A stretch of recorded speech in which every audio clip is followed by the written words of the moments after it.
Video upload দেওয়ার পর আপনার ভিডিও কি নিজে থেকেই 3-4তে বা এমনকি এর চেয়ে বেশিও রিল ভিডিওতে কনভার্ট হয়ে যাচ্ছে। এরকম হলে পরে বন্ধুরা অনেক সময় আপনার দর্শকেরা বা আপনার বন্ধুরা আপনার ভিডিওগুলো দেখতে দ্বিধাবোধ করেন, বিব্রত বোধ করেন। তো সেটা কেন হয়? সেটা অ্যাকচুয়ালি হয় বন্ধুরা আপনার ক্রিয়েট প্লেলিস্ট অন থাকার কারণে। তো আজকে আপনাদেরকে বুঝাবো ক্রিয়েট প্লেলিস্ট যদি অন থাকে সেটাকে কিভাবে অফ করতে হয় এবং ভবিষ্যতে যাতে আপনারা ভিডিও আপলোড করার পর একটা ভিডিও 2-3টা বা এর বেশি রিলে পরিবর্তন না হয়।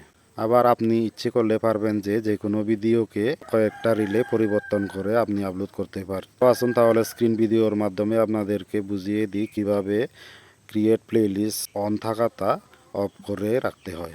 ঠিক আছে, আমি ভিডিওটা শুরু করছি, আপনারা দেখতে থাকুন। আসুন বন্ধুরা, এবার ভিডিওটা শুরু করি। অবশ্যই প্রথমে ফেসবুক অফিসিয়াল অ্যাপসটা খুলে নিতে হবে।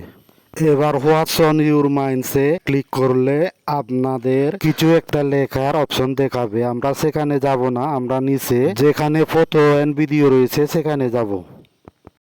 তো দেখছেন বন্ধুরা, আমাদেরকে গ্যালারিতে নিয়ে এসেছে। আমরা এখান থেকে একটা লং ভিডিও সিলেক্ট করে নেব।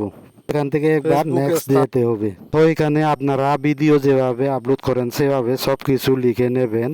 এই যে বন্ধুরা, এই ভিডিওর আসল বিষয়টা এটা দিছে একটা কেচি মার্ক করা চিহ্ন, দেখছেন বন্ধুরা, যেখানে লেখা আছে create playlist from your video. এখানে চাপ দিলে দেখেন বন্ধুরা, এভাবে একটা পেজ চলে এসেছে যেখানে দুইটা অপশন অন করা আছে, মানে এনাবল করা আছে। প্রথমটা হচ্ছে create playlist from your video, দ্বিতীয়টা হচ্ছে set us default for future video. প্রথমটা যদি অন করা থাকে এই ভিডিওটা কয়েকটা রিলে পরিণত হবে, কিন্তু দ্বিতীয়টা যদি অন করা থাকে ভবিষ্যতে লং ভিডিও আপলোড করলেই সেভাবে বিভিন্ন রিলে কনভার্ট হয়ে যাবে। তাই বন্ধুরা, আপনাদের প্রয়োজন অনুযায়ী এই দুটো থেকে যে কোনোটি বা দুটোই ডিসেবল করে রাখবেন, তাহলে আর আপনাদের সেই সমস্যার সম্মুখীন হতে হবে না। তো আমি দুটোই ডিসেবল করে রাখলাম। তো বন্ধুরা, এই সেটিংটা করলে আপনাদের কাজ হয়ে যাবে, ভিডিও কখনো কয়েকটা রিলে পরিবর্তন হবে না।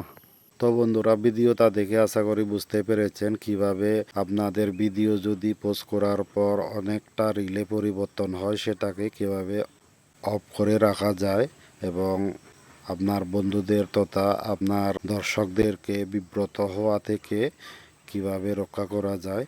তো আশা করি এভাবে আপনারাও সেটিং করে রাখবেন, তাহলে এরকম আর আপনাদের হবে না। আজকের ভিডিও এতটুকুই বন্ধুরা, সবাই ভালো থাকবেন, সুস্থ থাকবেন।